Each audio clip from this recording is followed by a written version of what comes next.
Okay, order 12:09. Let's ratify the minutes from August 13th. Ratify. I move to approve the August 13th minutes. And I'll second it. second. So Jim we seconds. move, Jim seconds, and all those in favor say aye. Aye. Motion carried. Okay, treasury report, Tony. I have no written treasurer report this month. The only activity to report is the payment was made for the 991 Yesu HF 991A to reimburse Roy. Yeah. And also I made the payment to William to reimburse for the custom clamp for the Kulani repeater. Yeah. Okay. Which I happily report is in my warehouse at the moment. It is actually here. You gonna put a work group together to go up there? I will. No, We'll we talk can't. about that in the repeater section though. Okay. So A membership, are we at 59 still? I believe we're at 63 now. Hey, I have not written the receipts yet for the additional members, okay. and I haven't. Might have put a couple of them on the membership roster, but I haven't actually written them their receipts. Okay. Well, four Leave it since there. the last meeting, so that's it. I move to approve the verbal report of the treasurer's statement of the funds, subject audit. This is William. I'll second it. That's Jim. Seconds. All those in favor say aye. Aye. Motion carried. And I want to say thank you to William. Tony actually for keeping up on that, even through the massive workload he's had with the Lahaina disaster too. So thank you, Tony. Okay, committee reports. David submitted a what do you call that? A report for the, let's see, are there any questions on this? Oh, Well, before that, I want to thank, let's see, Joe was there and James, Jim Tater. Jim Tater, Mark Watanabe, or how, I'm not sure how you explain it, and David Dave Miller, yeah. Yeah, and you were on the outside. Yeah. Yeah, unfortunately, I liked when William did it. I was the only one that was on the.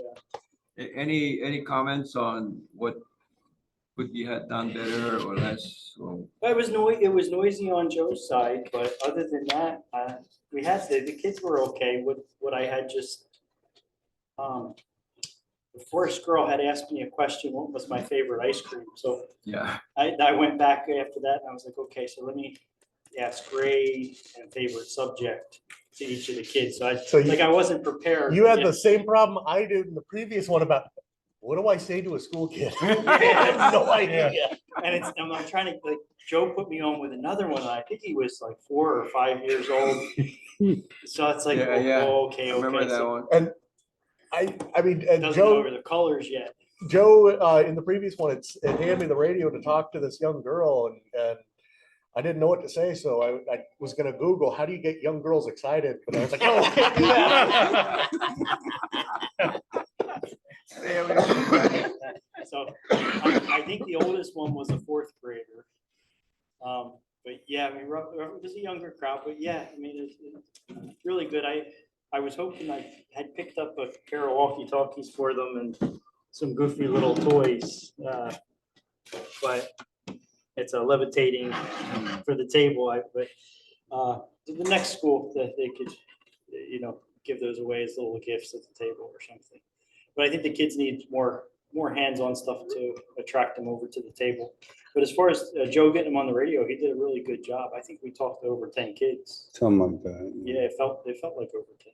Yeah, I think I thought it was more, probably a dozen, but. Maybe you get a partner, a student with a FRS radio, and you have an FRS radio, Mm, and you have that student walk around to other students and say, talk on the radio, and then you can invite them, use the radio to Oh, invite that's them an to come idea, over. yeah. Well, I don't know what happened to Jim Tater's FRS radios. He said he was gonna He put said them he had out. like 7 of them. yeah. Yeah. So that's what I was thinking too. I mean, if he was gonna have something like that, Joe could have had his scanner sitting on the table as a base. And the kids could have went around and everyone at the table could have heard what was going on, or, you know, a little more interactive. But, Yeah. uh, I mean, the biggest I think it problem was, it was, well, twofold. One, they had music going, so that really was no good. It's kind of loud, not like super loud, club loud, but loud enough. Second of all, they had like probably a dozen other exhibitions that kids were more interested in that we were competing against. So here we are, some old guys with some radios, and they got, you know, star systems and games and all kinds of a big old drone and everything else to play with. And who wants to bother with us? You know, I feel like really it would be great if we can get it into a classroom, even for 15 minutes, 10 minutes, 15 minutes of a classroom, play the ARL introduction video, have a little Q&A, have a little demonstration, you know, talk a little bit about ham radio. Because right now, all they are is they're just walking around. Oh, hey, you want to talk on the radio? And they're shy, you know, they're little kids. So I think, yeah, I was kind of telling Joe on that. It's I've been to tons of these with my daughter over the past years. And Loa had them every time. The mall has their Astro Day. And we used to go to everything. And there's two different types of events there. There's when the school and you and a teacher partner is what Joe's looking for, a captured audience, a classroom setting where he has the focus. But on the science nights, it's a free for all. You got parents there. The parents want to show up, take their kids, and then they want to get out of there. So it's like they breeze by each table. There's usually kids will have like a gift bag, and there'll be a coloring book thrown in. Every table they visit, there'll be a little activity or a prize. So on your science nights or your events, it's more set up that way. You think something like emergency preparation night would be? I don't know if they're really ready for that. Maybe like the Not fifth that is, age, man. yeah, maybe like middle school or high school would be more Yeah, might be, appropriate for yeah. that. But I mean, just to have them captive for a few minutes, to give them an introduction to what they're doing, to what they're looking at, you know, what they're going to do. Because the way I see it is this, it's good that we're getting into schools, you know, we're making inroads, and, you know, so far we've done 2 and they both, you know, went well, and they're really appreciative that we're doing it. So I think we should continue doing it, but I really would like to do more involved, just a little bit. We in Rotary do that with books. We go in and Yeah, the reading. Silva had the reading. Maybe similar. I had picked these up. They were real cheap for the kids. So, you know, something like that. I mean, these were $10 for the pair. Those are working. Yeah. Wow. They're digital FRS radios, USB charged. Yeah. So, you know, having something like them on the table would be good. Walk around, yeah. They do require 3 AA batteries. What about the 991? Worked okay? Oh, I don't even want to get into it. What happened? Well, I couldn't get it to tune. I'm not sure if I was doing the antenna right. It's my first Oh, time you were working with saying both. that there's an antenna adjuster. You didn't, according to Jim, you didn't put the whip on the top of the antenna. I did. Oh, he said, because Roy said that the Allen wrench had never been taken out of its sealed new plastic to tighten it down. Oh, okay. Well, I don't know. I Okay, wasn't. yeah, Jim said you didn't have the whip on it at all. Maybe at first we didn't, but that goes right on the top, right? Yeah. Yeah, I put it in there. Maybe I tightened it. I don't think I tightened it. I didn't know you're supposed to tighten it. I don't know. I didn't really. I'm first time using both of them, so I didn't know how to set it up that well. Well, you're an ambitious guy there, Joe. That's quite a feat. Never having been exposed to a 991 and trying to set it up like under pressure, you know, for a demonstration. I'm looking at this and I don't know if I would know either. There's 4 different whips, which look like they're all different sizes for different bands. And then there's 2 with the loading coils on. Right, those are the 3 smaller ones are for the ring that the radio ring. And then the long one with the boot on it goes on the top of the antenna. So this is the antenna, this is the 2 meter. This is the 70 centimeter. Yeah. And then that, I don't know what the loaded one is, or maybe that's for the HF, I don't know. Yeah, there's a pair of loaded. Yeah. If I wanted to create a ground plane for magnetic loop, magnetic antenna, and I can't have a sheet, I don't want to carry a sheet around. What can you set up? Radials, A what? radials. Yeah. So the radio, you just put a radio plane on the bottom and then put the thing on top of it. Yeah, so in that case, you're gonna be using resonant radials. So you gotta make sure that they are the appropriate length for whatever the Yeah, vertical right, antenna is. And the band of operations, but yeah, radials are your other option there. You can also use an artificial ground, which is, it's a set of capacitors that couple to additional radials for additional capacitance. And Oh, okay. Yeah. MFJ makes a MFJ quality version of that, but you can also homebrew one. Okay. So are there any other, he talks about the VOAD, anything on that? Well, we're working with 166 organizations, all under our umbrella, county, state, federal, and non-NGOs from across the nation. And so David Miller, who's been participating in the coordination calls, everyone. And basically, we have 13 working groups, each in a different area. One of the working groups that I'm involved in is the communications working group, which has 4 sub-working groups off of it. And my role is basically Chief Technology Officer. So David works on the radio subcommittee as well. And we have Ken Okamoto, who does the non-ham side of things. So FRS, GMRS, MERS, CB, Marine Radio. But yeah, so radio falls under, of course, the communications, the radio. So you and David are the primary contact for BIARC. Yeah, really anyone should go through David Miller. We are looking to add people to our working group, especially the sub-radio working group. Right now, they officially opened Maui. I think it was Sunday, either, I think it was a week ago, although I'm losing track of time, but might have been 2 weeks ago. They opened it for neighbor island people to come over. So groups like, say, Team Rubicon, for example, was prepared to deploy boots on the ground. And some of those groups that were deploying from other islands did not have licensed ham radio operators. So I was trying to see if I could pair other ham operators who would be able to deploy with some of the groups that had already been invited to come over. And I was not able to get Aries to step up to the plate on that.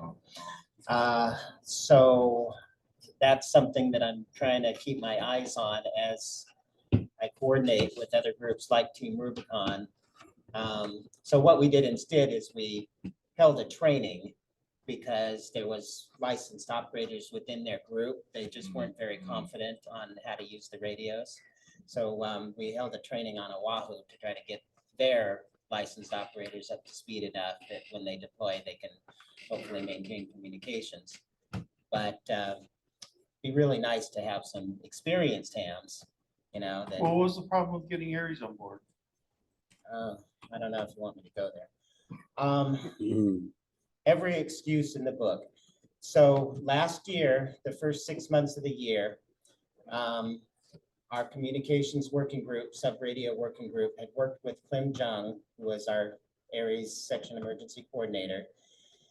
We met every month in our working groups to develop MOA between VOAD and Aries. We finally got it all documented. Victor Leonardi, our chair for VOAD, signed off on it. November of 2022. They did a legal review, submitted it to Clem, and theoretically, Clem sent it to Joe Speroni, and Joe Speroni sent it up the chain to our ARRL's, what's that, division, I guess. And essentially, we heard nothing. They never got back to us. So we signed up, VOAD signed off on the agreement. Aries, ARRL never did. So we don't have a written MOA in place. And that was one of the primary excuses that Joe Speroni, I got a flat no. When I said, I'd like to explore the potential for an RFA between VOAD and Aries to deploy some of the neighbor island people over to Maui. It was just, he wouldn't even consider it, flat no. And he gave me every excuse under the book, including who's gonna pay the volunteers for their time that they have to take off work, right? Yeah, by definition, volunteers don't get paid, you know? Who's gonna cover the insurance? So I was able to answer some of the questions, like who's gonna cover the flight expense and incidental expense? I had that covered. We've got funding to cover a lot of things. But yeah, it's not gonna happen. And so it'd be nice if there were some BIARC members that were young and fit enough to be able to, you know, maybe go out with a group like Team Rubicon. They're veterans, right? And so they've all been trained with the chainsaw techniques and various things. They do muck out. So they kind of move, you know, from one location to another, and they need to kind of keep, you know, some basic communications going between their teams that are on the ground. So that would be an ideal place if we had 2 or 3 radio operators who, you know, knew how to program repeaters, field program radios. It's not the same thing, but do the search groups require to have an amateur radio person in a group?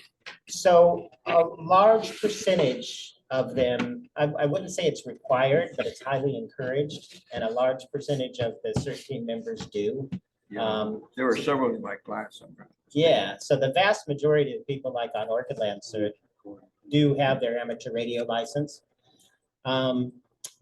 They just have not participated at a level to be trained to know how to use their radios. So for example, field programming a radio beyond most people's capability. Would this be something we should pursue then? It to is, have and that- I've been working with Aries to try to fill that role. It hasn't worked out really well. I have tried spearheading a program to provide some resource like that. Tony's a member of that team. However, majority of the members of that team are so busy, we can never really get anything moving. So I'm actually looking to seek additional help for that team. People who can help with stuff like we need to write a procedure and have a written procedure on how to set up the portable repeaters and stuff like that. So the framework is there, not just within my team, but within other teams. But what we need is the personnel to put in a little bit of time, or additional personnel who can put in a little bit of time. Because like a lot of things in amateur radio, you've got the core group that do, well, a ton of work, and they're very passionate about that. Tony is an example of that, does a ton of work. Tony does a ton of work. He can't take on anymore. So he can run stuff, but he needs these additional resources. And So I that's can tell really you where we're exactly hurting. what our needs are. We've spelled them out. So you need to start mentoring other operators. Yeah, No, I need somebody he doesn't. else He doesn't have the bandwidth to mentor. That's what I'm saying. Is we need somebody to mentor. to do the mentoring to bring in these other operators. Oh, Because Right. the administrative side of running something like that is already very burdensome. Yeah, so I need somebody else to do the mentoring. And I could give a list of specific things, you know, just the field programming of radios, training on that. would be one thing, but yeah, how to set up like a crossband repeater, how to even work the HF station. There's a number of groups that have HF equipment. Some of it's still in their original boxes. They have antennas, they have equipment. They just don't have a clue how to turn it on and set it up and use it. Yep. And that's pretty sad. And that's, like I said, for the Oxcom team at the fire department, it's the same thing. I haven't even had the time to do recruiting to bring in additional people. The last person I brought into the team was Jim Sugg, and then a couple of weeks later, he unfortunately passed. But that tells you how long it's been since I've had the time to bring somebody in. So if we could get broader club involvement in that portion of it, that would help all the groups, I believe. Yeah, absolutely. Yeah. And Aries has just been spread too thin. It's not for a lack of desire, you know, they really want to do the training, and they have done some very good training, like on the Wind Lake, for But it example. doesn't sound like Speroni was very supportive. So it mainly happened under Clem Jung when he was SEC for the last few years, and he resigned in December, I think it was, of last year. And since he resigned, there's been nobody to take on the position for the section, as subsection emergency coordinator. So I was asked to take on the position. All of the assistant section emergency coordinators were asked, and we all declined. So what we're doing right now is every 4 months, one of us, you know, because there's one ASEC on each island, right? Every 4 months, one of us takes on the duties of SEC, which is mainly compiling together the report to the ARRL about all the nets and stuff. So I believe actually this is probably my month to be the acting section emergency coordinator. And I've completely blown off that duty. I mean, I just didn't even have time to think about it. So ultimately, it's Joe Speroni that's responsible for assigning somebody that can handle it. But yeah, right now, since we haven't had a section emergency coordinator, they're kind of running on the momentum of what Clem Jung had done prior to him leaving. And they had done some good stuff. So like the Wind Lake training that's happening bi-weekly statewide, that's a pretty successful program. Okay, any other input to Miller's report? Not, let's move on to Joe. Sorry, I should have put your name in there. It's all right, no worries. But, This is gonna be part of old business as well, but basically, we're still looking forward to the CQ Worldwide SSV contest on October 28th. And we're still awaiting time and dates for quarterly workshops. And other than that, there's nothing else on the agenda at the moment. And the quarterly workshops effort has just been delayed because of the Lahaina response. So I'll get back on that hopefully next month, and we'll get that hammered out. We already know that the first session is going to be a radio repair workshop. We just need to confirm a venue for it. It'll still probably be this venue, but that's where that stands. just out of curiosity, when you have some kind of a work that has to be done, if you make it, part of it made it be more instructive, how much time does it add on to the length of the project? Well, it depends on how you mean by instructive. Meaning that it's a learning experience. Well, everything's a learning experience. So that's where I say, how do you mean by instructive? Are you talking about putting on a class about it? No, or- no, no. I mean to bring in people that know very little about it. Well, that's the purpose of the workshops. Yeah. No, that's what I mean. But like you put the antenna up on Mauna Loa, and then you had a thing down at the Hamfest, right? Mhm.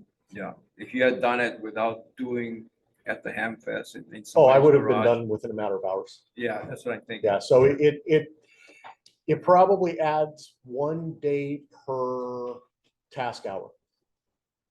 So, Wow. I mean, 1 8-hour day per task hour. Yeah. Seems a lot, but that's probably a good way to get people involved. Yeah. Mhm. Yeah. Yeah. And that also speaks to some of the work on the repeater committee. Yeah. The vast majority of things on the repeater committee could have been done years ago if we weren't educating members along the way. Because the majority of the members on the repeater committee are there to learn about repeaters, Yeah, not like- to actively, do the engineering Yeah, and stuff like that. So, Right, right. and I mean, that slows those projects down a lot. Mhm. So, but I think it's critical that we have that involvement. So it's good to have that, though, make it instructive. Okay, good. Jim, on digital systems program. I don't, nothing new to report. We didn't, You have something today besides Bill Hanson? oh, you said for digital, not for digital, no, Oh, I'm sorry, yeah. but for the program, after Bill, we're just gonna show the club the new radio and the antenna setup. Okay. So we're gonna go over that.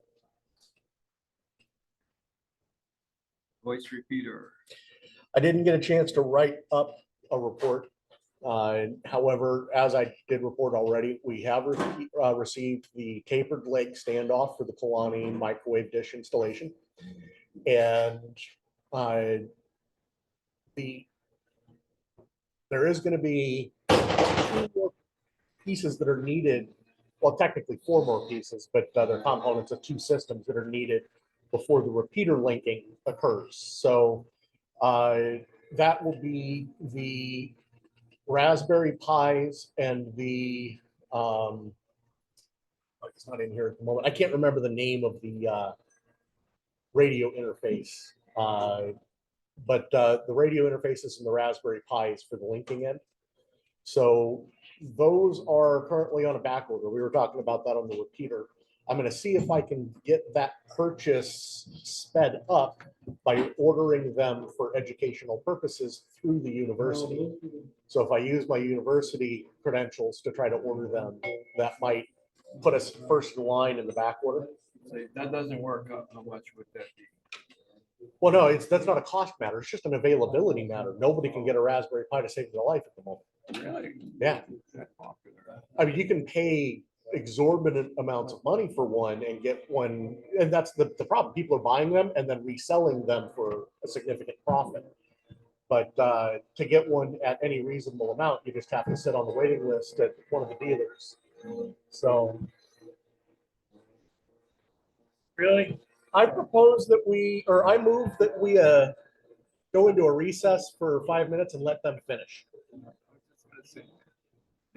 I'll second that. Okay? Yeah, you might come around this way closer to us. Okay, 5 minutes. All right. 10 minutes. Who's on the line? Paul, we're gonna take a 10-minute break. And Okay, I'm gonna leave for the meeting anyway, so you guys carry on. we got a guy blowing stuff Oh, around. I'm sure that'd be great. Okay. All right, we'll see you down there.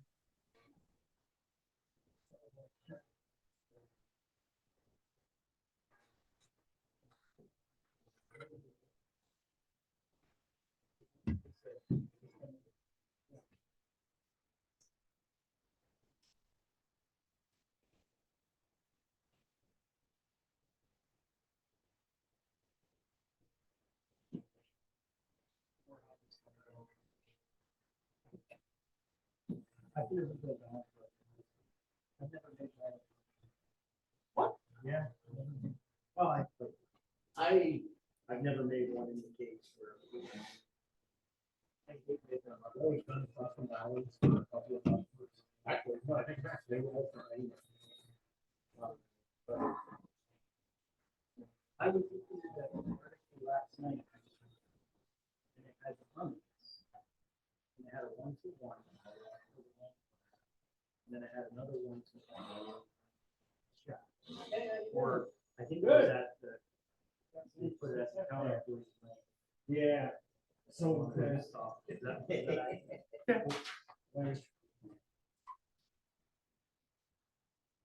So it was like they were using the radiator element as the counter voice, but they put the vowel on that, or the onion on there to show them all. That's what it seemed like. Okay.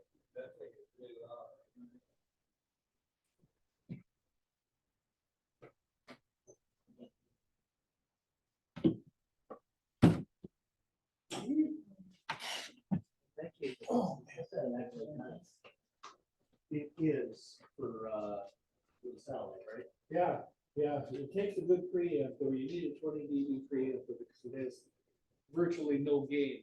But it maintains circular polarization across the whole hemisphere of the sky.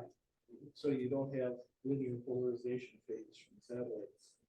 And it does work. I had a homemade one, and I was questioning whether mine was working well or not after I had this really deep fade in my space station back there. Turns out it was a magnetic storm. But I bought that just to test.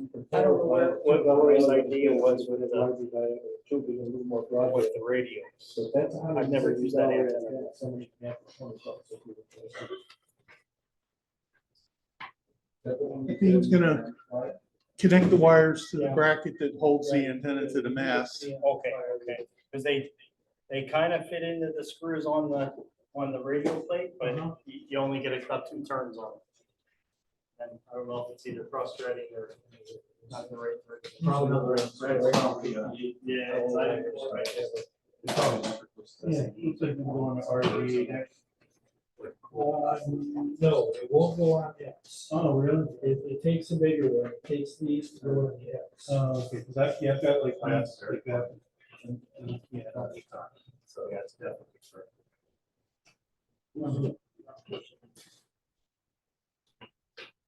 These are the ones $2 per buck. These are the RG. Yeah. I wasn't counting. What happened was, I don't understand, so I can't. I believe so. My understanding was that he was gonna show Jim Tabor how to set it up. Jim Tabor gets it, and he's like, well, it's self-explanatory. Same Obviously, thing. fucking Yeah, $3. So if you got galvanized hardware, Let me grab, scrub it up and hold your attic acid. Let me grab something out of the truck.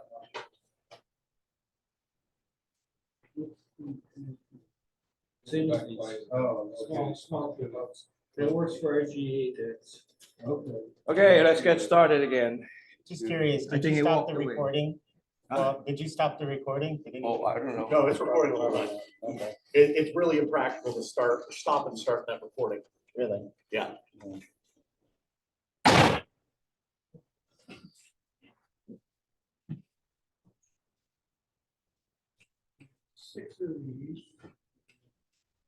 So in order for me to make that, Oh, thank you. All right, cool. the radio, I could just get a metal piece, punch 3 holes in it, get the right length radios out for that, put the thing on it, it should work okay then, right? Yeah. Okay, I'll do that. Because a lot of times, you know, it's so handy to have, I have it in the car all the time, see, I put it on the roof. But I'm in the car there all the time, so, yeah. Wonder if I should put these near my credit card. You can, it's a mag mount, right? Yeah, You can actually use a mag mount without a ground plane at all, knowing that the coax is going to be a counterpoise Oh, and it'll be really lopsided. It's not gonna be Yeah, super yeah, efficient, but as long as you point that towards the repeater, yeah. you can get away with it. Oh. I don't highly recommend it, but if you're ever in a pinch, I'll make one of those things, okay? Wait, who's missing? That's it, right? James. 1, 2, 3, 4, yeah, okay. Let's see, what else? What else you have? okay, so we have the tapered leg standoff. I covered that I've tried to order the Raspberry Pis, but that has thrown a wrench in my works. I'm gonna see if I can get bumped to the front of the line by doing an education purchase.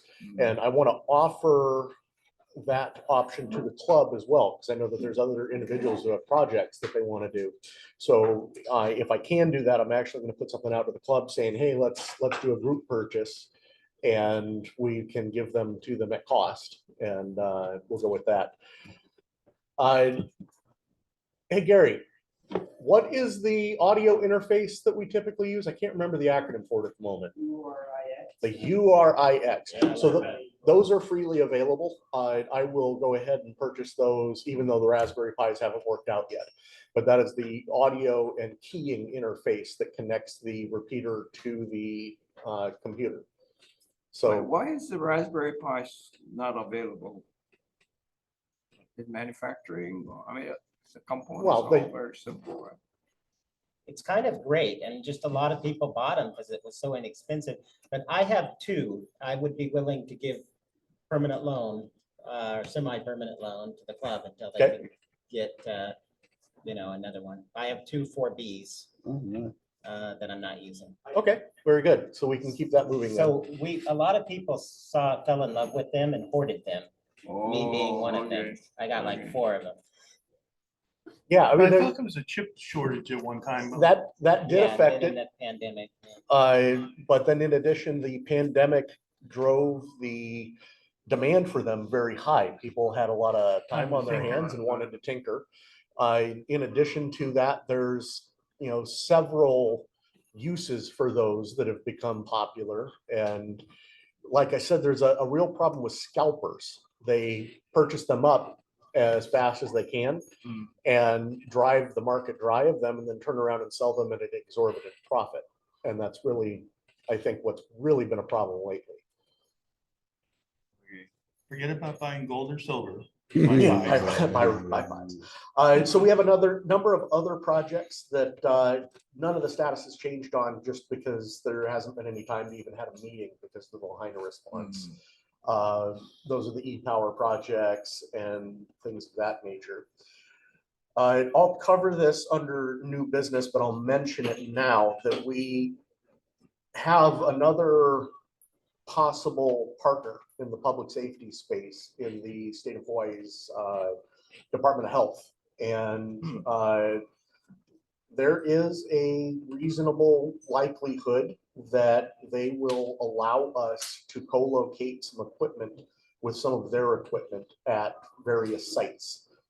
I can't promise individual sites or anything like that yet, but I will say that it looks likely that we'll be able to put something in Na'alehu that way.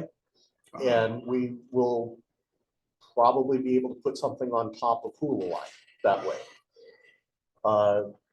So there's more to work out on that. But that will actually take some projects that we've had that have been sort of low priority because of the hurdles that had to be cleared for locating them and move them very rapid. And there's a slim possibility that we will be able to put a repeater on Haleakala with their assistance. So Is this a person or is it the department that's interested? yes, it's not a very big department. But yeah, so their what do they call them? The data manager, I think is his title. He does much more than that.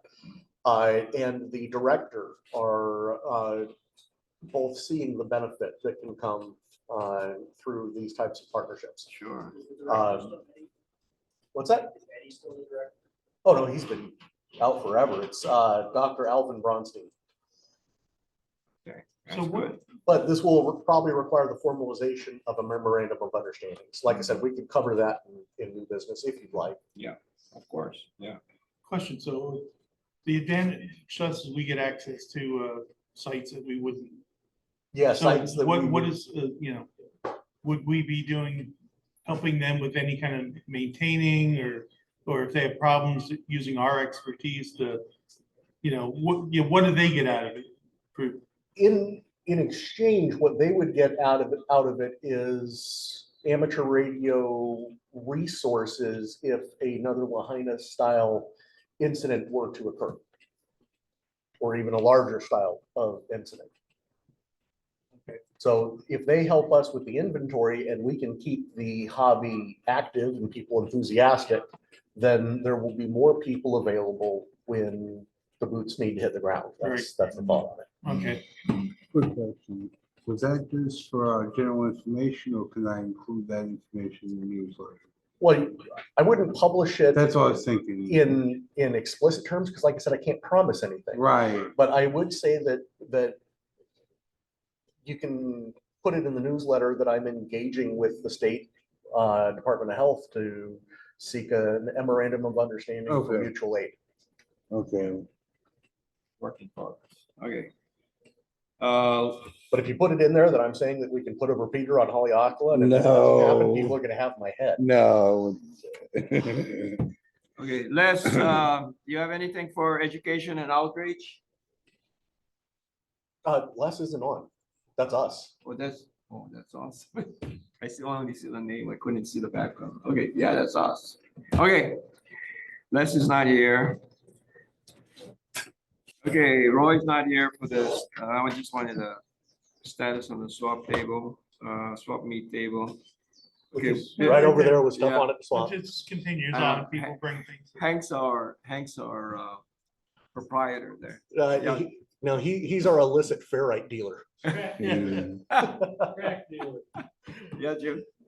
Oh, no, I'm saying, I keep thinking, I got stuff to bring, but then I always forget, just like my laptop. It's like, oh yeah, I should bring that to the next club meeting to sell. And then I forget. Yeah, we'll put it, we'll get the Hamgram to highlight that thing more, maybe, Yeah. talk about the swap table because, you know, people are talking about it more and more. Yeah, I got a $5 bag of ferrites today. I think they call that a nickel bag. Yeah, Okay, any progress on the meeting place change with the fire department? I had to put off my meeting with them because of the response, so I hope to get back with them later this month about it. They're very amenable to helping us, whether it's their location or another county location. though. Yeah, and this would be the one across the golf course, right? That's the one that we're looking at. But like I said, if that location for some reason isn't a good fit, they are gonna try to find another location within the county resources that is a good fit for us. Specifically for a permanent home, you know, with hopefully with a little bit of storage and stuff like that too. So. Yeah. Okay. Nominations, William, slate of nomination. We need to ratify one and get two more people according to my calculations. I'm gonna have to get back to you on that because I forgot to bring my notes on it, but I have not received a single nomination. Okay. So I think Gary expressed interest to be on the board. We should pursue Mark. Did you guys get a chance to talk about? No, yeah. Not about the board. No. That was Okay. not, But Mark has shown interest. yeah. And then There was the new guy from KL. yeah, he was sitting here. Yeah, what's his name? Is it Thomas, Thomas, Yeah, yeah. that's it. Yeah. Yeah, I So think he'd that's be a great, He sounded like he really wanted to be on the board. yeah, I think he'd be a great fit. Any other names?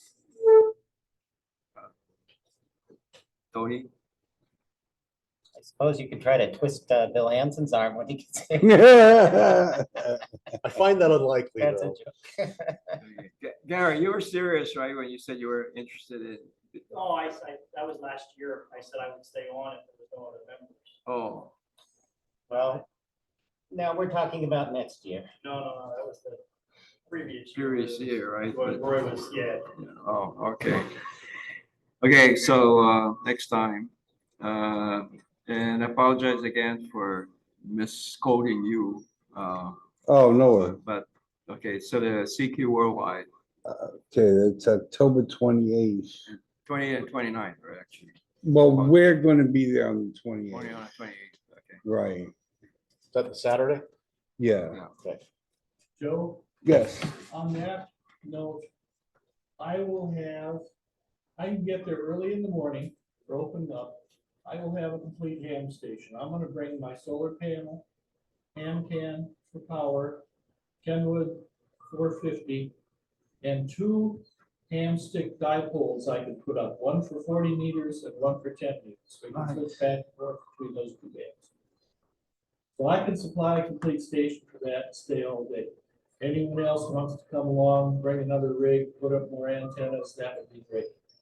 But I can tell you right now, I'll commit to that. Awesome, thanks a lot, Hank, right on. Okay, so if he's going to have his HF there and we're bringing the 991A, we're probably gonna need some isolation, or what do you think? Oh, undoubtedly. Are you gonna I can bring the stubs, yeah. Okay. And the only thing is your exchange changes based on the number of operators and stations. So we'll read the rules on that. You'll need to start with a different exchange for how many radios. Okay. So the location will be at the park. Yeah, because he'll call on me, Kalani Ana Ole, Kalani Kalani Aniole. close enough. Close Hilo, enough. Kaumana, Ani, Olo. I'm not gonna try again. It's good for your tongue. It keeps it strong. Right, Yeah. right. Okay, anything else on that? Mm-mm. Okay, Tony, on the vote, Did I you do have one exhaust? other thing real quickly that I can share. okay, I'm gonna go ahead and share my screen. Let's do the whole screen. Share. Okay, that'll come up. All right, so this is a hypertext linked list of organizations that are coordinating officially with VOAD. So you can click on any one of these organizations and wow, Yeah, there we are. you can see, so for example, if you wanted to know what Fill the Needs is all about, you would click on that and it'll bring up their website. oh, But you can see this is an alphabetical list and there are 166 organizations. Oh, wow. Yeah, 166 organizations that are part of this list. And so we're using our Slack channel to keep coordinated. And that's been, it was crazy because we had 169 pages of handwritten notes. There are notes that people had typed into the Zoom chats when we did our coordination calls every day.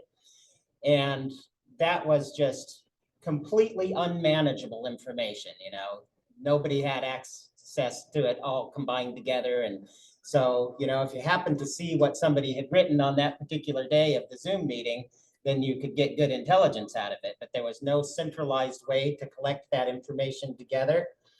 And so what we did is we went ahead and set it up with Slack channel.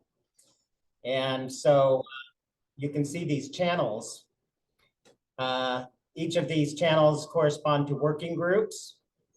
So for example, the emotional and spiritual care channel, that has two subgroups. Basically, there's the mental health side of it, which is still being coordinated under the governor's office. And then there's the spiritual care side of it, which is all the churches and faith-based organizations that are doing counseling. So each working group falls under a specific emergency support function. Some of the ESFs are coordinated at the state, some are at the county. And so, you know, each of our VOAD working groups falls under, you know, one of the governmental coordinators for that particular ESF. So for example, the mass sheltering or mass feeding, Salvation Army was the lead organization for coordinating. And that doesn't mean that they necessarily do all the mass feeding. They coordinate all the other groups that were doing mass feeding.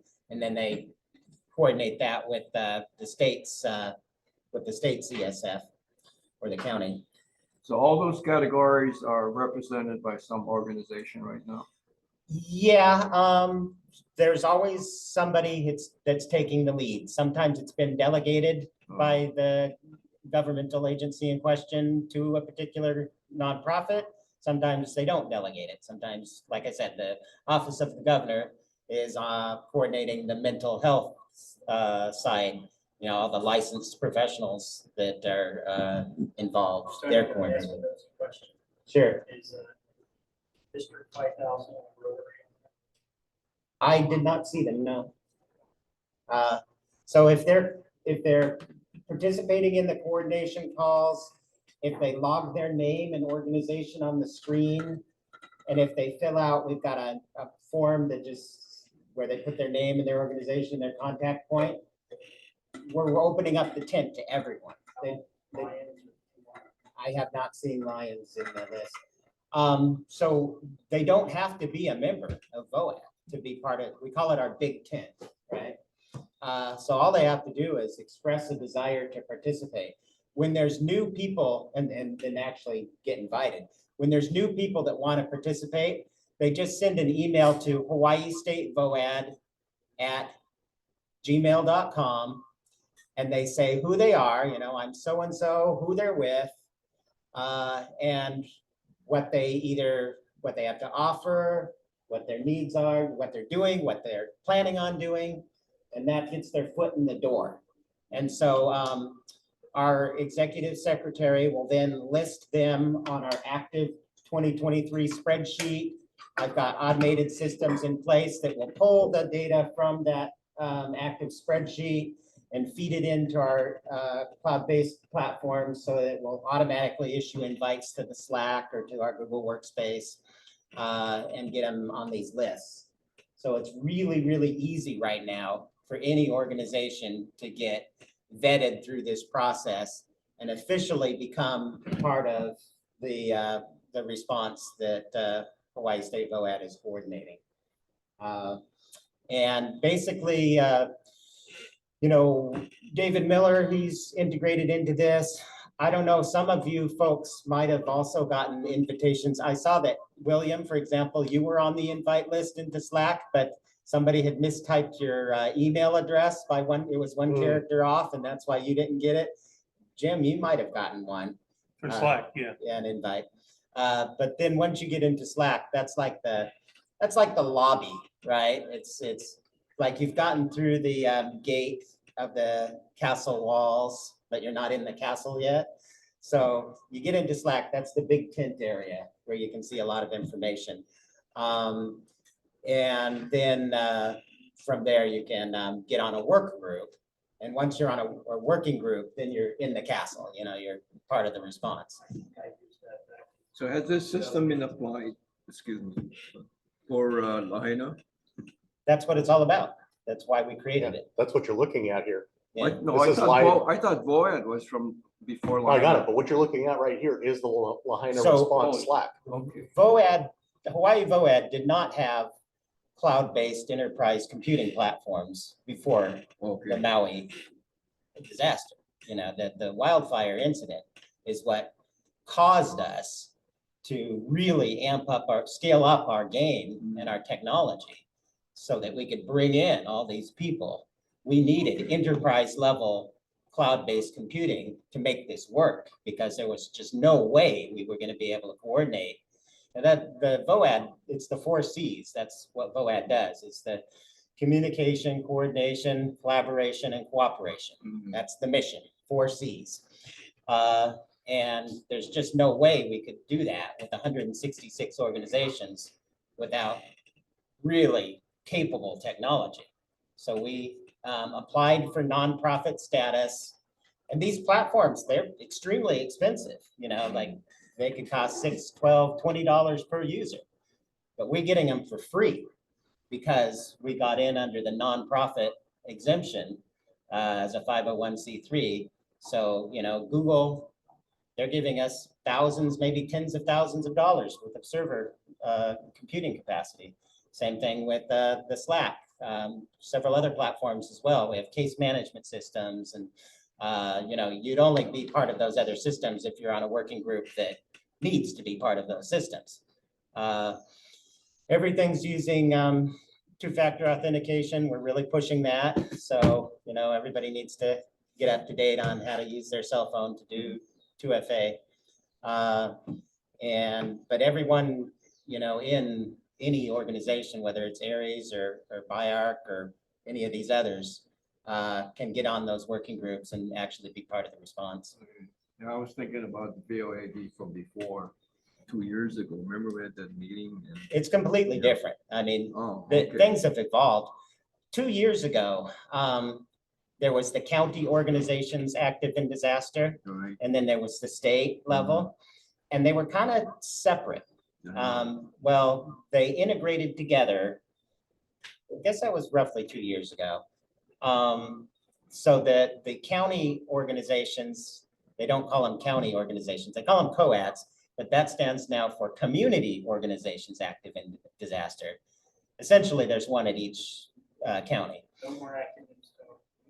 useful sentences. Yeah, I did. So we're like, those co-ads are like divisions, within a company. You have your Eastern Division and your Western Division. Well, it's like, there's the Hawaii VOAD, and then there's the Kauai, Maui, Oahu, Big Island. But we're all one big family now. And so that was implemented early last year, a little bit the year before. And it's just since the wildfire that before the wildfire, all we had was our website, which had a portal, which allowed you to get into members only areas. Now we've deployed new cloud-based systems to support this big tent response of people all around the world. Well, VOAD's definitely going to come out of this as a different organization than when they went into it. Oh, absolutely. These platforms are going to stay, Yep. so we'll be able to respond. Well, and Far on, better. on top of that, it's my belief that this is VOAD's first big response in a modern disaster. Yeah, So they will have learned a lot about themselves, and then they'll grow out of it. well, for our state VOAD, absolutely. And we've been integrated, since I got on board with this, since the 11th, we've been integrated tightly with FEMA, NEMA, HIEMA, all of the big NGOs. They've all been on our coordination calls. They're all working together through us. We're using NIMS, we're using ICS, we have chain of command. We're respecting that chain of command. There's been a couple of groups that have been kicked out because they did not respect that chain of command. In my first 72 hours, I had to fire 3 people, 3 volunteers for not respecting the chain of command. So it's been a crash course for a lot of us in both the technology side and the management side of this. And we're light years ahead of where we were a month ago. Okay, got it. Just question, like when you said they didn't respect the chain of command, would they make a decision that wasn't theirs to make, or? Yeah. Yeah, okay. Uh, Yeah, I don't so, need details, I'm just, or who, Acting independently is one of the worst things you can do in a disaster. yeah. So you go over the head of the person that's supposed to make the decision. And oftentimes you might be committing financial resources that it isn't your call to commit those resources. And that's what gets people in trouble. And then also just, like Cajun Navy, for example, they weren't coordinating their initiatives with the rest of the group. And so, the police or the guardsmen, didn't know. They just got these unknown people trying to go into restricted areas, and that's not going to fly. So lots of problems with violating the chain of command. Well, that'd be self-deploying. Exactly. Yeah, self-employed. I mean, they considered themselves not self-deploying, but they actually were self-deploying. And yeah, one of our IT guys, I kicked off our team because he's self-deployed. Were they from the disaster area or were they flown in? Yeah, this was a mainland guy. But doesn't matter. Yeah. You cannot self-deploy. If the disaster happened in your backyard and you didn't evacuate, then I would consider that. You're Yeah. on the spot. Yeah, but that's not the same as being even from that area, but now being, Yeah, well, part of an active response and disregarding the coordination with your but it's like entities. It's like that Ikaika Mars guy. He just kind of stepped up, moved up, got popularity on TV, did his own thing, and then established around him. But he was from that area, right? No. He wasn't from like your area that Lion was from. No, he's from Kaumana, but There are some nuances though. He when it was comes to like that. he was like a rogue element, right? But now everyone looks to him. I don't know if I'd say fully rogue, but I mean, that's what I looked at. I mean, he stepped up. uncoordinated is the way that I would say that was. That was an uncoordinated effort. So how it is when there's boots on the ground that aren't really part of the group that are already there, especially like a church group, something like that, we reach out to them to try to get them to come into Oh. the. I'll give you an Formation. amateur radio example, which happened during Lahaina, but I'm going to give you an example that I was personally involved in the mainland, where I was an incident commander on a larger incident than this. And the local amateur radio club showed up at my command post and said, "We're here to take care of your communications." And it would have been great to have them, but we didn't have them in our response plan because they didn't coordinate at all in advance. And I had to ask them to leave because they were in the way. Well, yeah, That's self-deploying. They were an official organization. They were a legitimate club. They were a nonprofit and all of that, but they did not coordinate their efforts with the larger response. So even that is self-deploying. The time to coordinate is not during the incident. That stuff needs to get worked out in advance. That's exactly what VOAD correct. does. So where do you, so this is where I have trouble concerning. So you're in private subdivisions, like even in private parking lots, like last night on the police scanner, police said they couldn't disperse the cars from the Ross parking lot because the Ross had private security. So police dispatched and they turned around and said it's a private security matter. So where do you? That's what we call a cop-out. When the associations, but the county won't fix the association's roads. So who do you, at what point is it the county, is it the neighborhood? Okay, when we're talking during a declared disaster, it's a different set of rules. It's not like HPD saying, "Hey, you know what? Ross has their own resources. They can deal with it as a civil issue." That's not the same as, Well, okay, I understand that you're a resident of Lahaina and you want to come in, but right now this is an exclusion zone for several good reasons. well, yeah, but if you were there, you were there during the law. And you kept going back in. Right? Mhm. So that's what I'm saying. If your house was there, that should be your decision to leave or go. I mean, don't mark the X, but I've never seen people get. Your escorted decision, out. it's your decision to leave or go, but once you leave, it is not your decision whether you come back in. Yeah, correct. And that's what we had in this case. And we had a little bit of that in What I'm Leilani saying is too, but the difference there is that they did not order an evacuation. What I'm saying is the lines aren't clear. Like even just with the Ross incident last night, and then where the county won't set up barriers, or where the tree falls and they say that's the subdivision's problem. So But at what point? And again, Is it the governor's declared It's- disaster? Is it the mayor's declared disaster? Is it? those are, I'm going to use old analogies here. Those are peacetime rules. We're not talking about peacetime rules in this.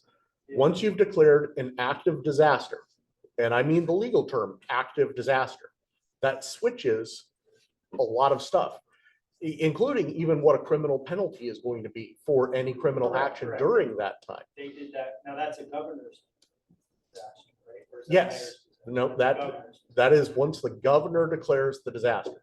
Correct. So once that happens, the National Guard become police officers. Stuff like that happens. It's a different set of rules. Yeah, once the They're governor- not police officers at any other time until the governor declares a disaster. So the same thing goes with an evacuation order. There is a recommendation to evacuate, and that's what they did during Leilani. They never once issued an evacuation order. They issued evacuation orders for Lahaina. And that creates an exclusion zone. And if you breach that exclusion zone without authority, without coordination, it's a crime, whether you're there to help or not. I just, I've seen double standards. Yeah, there is a fog of war chaos, especially at the beginning. And that's why we try to talk these things through in advance to understand the process. But it's, for me, there needs to be a clear, because even in the past tropical storms, the county has told the subdivision. Again, it's your responsibility. This is a Hawaii County problem. Yes. This doesn't exist elsewhere typically. That's really a bad problem with Hawaii County. That didn't exist in, let's say, in Ike. That wasn't an issue there. It's a Hawaii County cultural issue. Now, where does, okay, so for one more thing at this. If you witness an accident and you leave the scene, you can be charged with, I am unfamiliar with Hawaii's statute on that, but the statutes of the states that I am familiar with, that is a crime in each one of those states. Yeah, failure to render failure to aid. render aid. So now, does that put you under the Good Samaritan rule? It does. You render aid without being part of an organization. However, there is no officially declared disaster. You are not self Okay, okay. deploying Yeah, in so that two different case. scenarios. You are summoning aid. You have no obligation to provide CPR. You have no obligation to put out the fire. To You have- me, it would have to be governor or president. Presidential means nothing. That's all about federal assistance for the organizations and opening up small business association financing and stuff like that. The one that matters is the governor's order. Yeah, so you're getting into some legal distinctions that can get pretty complicated pretty Well, quick. when we were on the base, there was a very distinction between the federal fire department and whether Oh, yeah. they could come in, so. Well, and that we gets had even to more have- complicated we had because to have the posse president- comitatus comes into play at that point. Because if that fire was a act of criminal activity, then the federal firefighters actually have to be careful about how they proceed because they can't be involved in the investigation of the fire, period. We had, there was a couple events where, and it was even mentioned at this Maui event where why wasn't the military on site? We weren't allowed to be on site unless federally activated by the president. I can't speak to the why the military wasn't there because it's under active investigation and I'm party to that. So I will say that answers will come. I remember it in the event, we had to be activated and requested. We had to. have Yes. it. So that's the way I remember. Yep. Okay, And that's actually, I gotta move on with Oh, the yeah, agenda yeah, yeah, here, yeah. okay? So, Grid Madness, I wanted Mel to say something, he's not here right now, but that's gonna be happening on September 17th from 1 to 5 PM yep, Mel's going to join the program by Zoom and he can speak to the membership then. on our membership. Okay, great. Okay, new business agenda item for November membership meeting. It's another, the second membership meeting for the club. What are your ideas? Well, we don't set the agenda for that, the membership does. So what we will do is we will probably still, What do you mean by? it's not our meeting, it's theirs. No, I know it's their meeting, but we're members too, and we also. Yeah, have yeah, yeah, but we don't responsibility. dictate the agenda. So we set up the framework for them Uh-huh. and we can put out a call for agenda items. So we can, as members and as a board, we are going to report to the membership. So, I mean, we can discuss what is it we want to talk about, but we need to put out a call for agenda items. The No, what I meant individual members was- bring it. Yeah, what do you want this meeting to be about? At the last meeting that Jim ran was that each of the committee talked about their plans and objectives and things like that. So, Yeah, that's not the meeting. That's the board's report. no, that was a membership meeting, right, Jim? No, but that's a small part of it. The board's report is this much of the meeting. The rest of it is brought by individual members. So any individual member can request that we put something on that agenda. So we need to do a call for agenda items. I don't So we recall- I don't recall doing it that way. So this is new to me. Well, the problem is we haven't been doing it right. So again, this is not a function of the board. We're the hosts, but this entire function of this meeting is of the membership. So the you're- membership is going to have an election. The board will have to provide a statement about the status of the club, whether we do that as a single statement or as multiple statements by committee, or however we do that, we can work that out. But the rest of the bulk of this meeting is for the membership. So we should, and I've proposed this in the past, make a call for agenda items. Any member can bring anything they want. They can also bring floor motions at that time, like what did happen in the last meeting. So that can go out on the listserv, yeah. Yeah, the BIARC. but that's We something should- we've really been lacking in these last ones, So so. we've tried to adapt our terminology. We don't call them membership meetings. Every month, we do not have a membership meeting. We No, have a but club no, no. activity. In this case, we're right? talking But about the this- membership these- meeting. This time is a membership meeting, right? Yeah. And so that distinction, we want to use that terminology so that we can draw that distinction in the minds of all the club members, that they understand that this membership meeting that happens twice a year is special. You know, it's Mhm. different from our other Yep. activities. What's We been should- happening the past few years with these meetings is that we just go, oh, we have to have another membership meeting again, and we just kind of, muddle through it, but I mean, it's not the board's meeting at all. See, I don't think that the club membership understands fully this new board structure, where twice a year, this is their meeting, this is not the board's. Maybe So- some could be said today, to the Zoom members and to the present members of the club, of what we're talking about now, get them prepared to, when they see the listserv, hey, okay, yeah, I remember you talking about. Well, and we can talk about the last two motions that have been made. Well, actually, Yeah. no, there's been three motions made by members at the membership meetings, because Gary made his motion in the last one, and I made two motions in the one before that. Sure. Yeah, that'd be appropriate to talk about. So they can see the kinds of things that they can, So everybody about. understands that this is their opportunity to direct, to set the direction for the club. yep, because I came to the membership, not not the meeting previous to this, but the next meeting before that, and said, I want the club to raise their dues.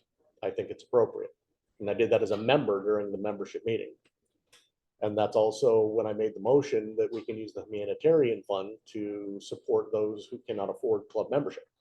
So that question, request came before the meeting and was put on the agenda, or it was? No, there from the was, meeting? there was no agenda for that meeting, period. We've So it came really, from the So floor. Yeah. That's the case that we didn't do it right. agreed. I don't think we've really ever done it right. Well, we could have done it better, I guess. Yeah, that's a good way to put it. We could have done it better. So we've always taken amendments from the floor. There's nothing wrong with that. Yeah, but we've never But actually, it would be best if we could ask for that in advance. yeah, we've never asked the membership for agenda items, and I think we need This to. way, they're not just dreaming it up at the Because it second. can Right. It gives them time to think Yeah, about it. it can be Right. discussions, it can be motions, it can be complaints, whatever the case may be. So help me to understand this, that you can bring up in the meeting. So what would you ask for them to bring up before the meeting that we can include into the agenda?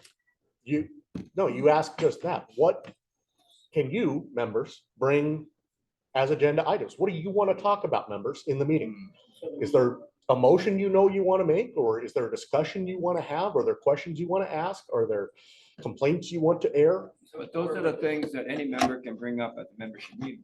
Right. Yeah, but we Yeah. need to tell them they can do that. And if they have something they want to have time earmarked for, Okay. they We need to be invite allowed them to do that. to do that, but we've never invited the membership to put items on that agenda. We just always set the agenda and hold the meeting, and that's not appropriate. Like Well- strategic planning?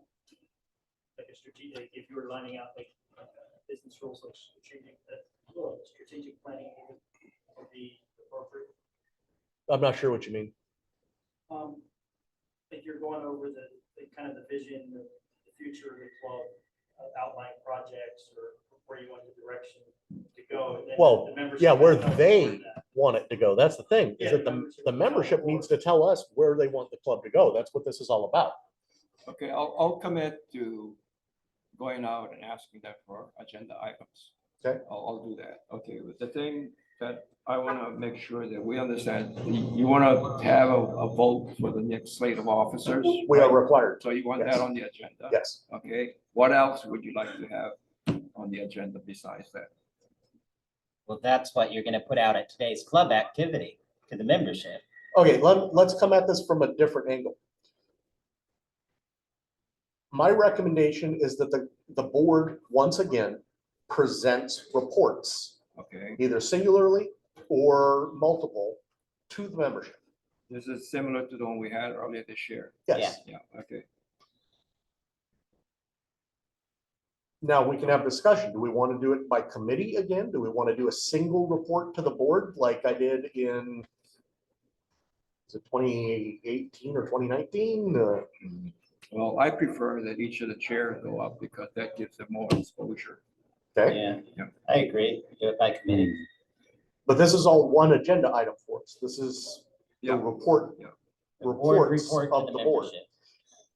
Okay, but even if the report that was made, it still generated a lot of discussion, I understand. I wasn't at the meeting. Jim was standing in the meeting. Actually, I ran it. You ran that? Jim wasn't feeling up to it, so I took it over. Oh, okay. So that gave them an opportunity to bring up agenda, not agenda, but discussion. item. No, I had to beat them out of them. But that's appropriate. We want, Yeah. them to bring up discussion items. And I got Gary to bring his motion to the board, which he made and the membership approved, Okay, I forgot what was it? to research and then implement a Oh, right, remote whitelistable access. remote access to the repeater system. okay. Yeah, I remember that. Okay, so if we do it this way, this will be the right way. Okay, so if we set what we're gonna bring as the board, Yeah. and then we ask the membership, is there anything that they Right. want to bring in advance? That and the election become the agenda. And the other thing is, I think we need to put that agenda out to the membership. Yes. In advance of the meeting. So we've got a written agenda that goes out to everybody. Okay, good. No, I like that format. I mean, that's why I asked all of you to add agenda items before this meeting every month. It's the same thing right now. So I like that format. It's just we're I being didn't know more that we did inclusive it that way. Yeah. of everybody. Okay, got it. Well, Got it. as you see, it's been a little bit of a bitter thorn in me that we haven't been going out to the membership and saying, members, what would you like to bring to this agenda? What do you want to bring in? What's your voice in this discussion? Yeah, I understand. Okay. Traditionally, we've had a holiday gathering, either Thanksgiving or Christmas. I thought get some guidance here. What do you guys think? Traditionally, I believe it's been around Christmas time. We Yeah. just call it the holiday party. December meeting, we usually. Yeah. Yeah, the December meeting, we usually do that. Yep. Is that a preference then? Have a Yeah. Christmas Yeah. thing, potluck like before? I also and- recommend though that we don't call it Christmas because, Yeah. It's the Holiday. we have to holiday, keep it sectarian. Holiday gathering. holiday Yeah, they do activity. it. Yeah, I said whatever. holiday Holiday- gathering, but the I put holiday Christmas party. here. Okay, got it. Okay, we will do it that way. Any other new business? I request that the board authorize me to engage in arm's length discussion, specifically for exploring a memorandum of understanding with the State Department of Health. Oh, yeah, we already finished that. Okay, I'll So- second that. okay, second. All those in favor? Aye. Okay. So the idea here is to, what you said, arm's length. I essentially want to reuse a memorandum of understanding, which we have with White County Civil Defense, Yeah, but apply it at the state level specifically to support the various Department of Health needs. Okay, got it. Got it. You got that? Mhm. Okay. Any other new agenda items? If not, any announcements? Anybody has something to say? No. Okay, the next meeting will be October 8th. And the meeting is adjourned. Thank you very much, guys. I'm gonna stop the recording.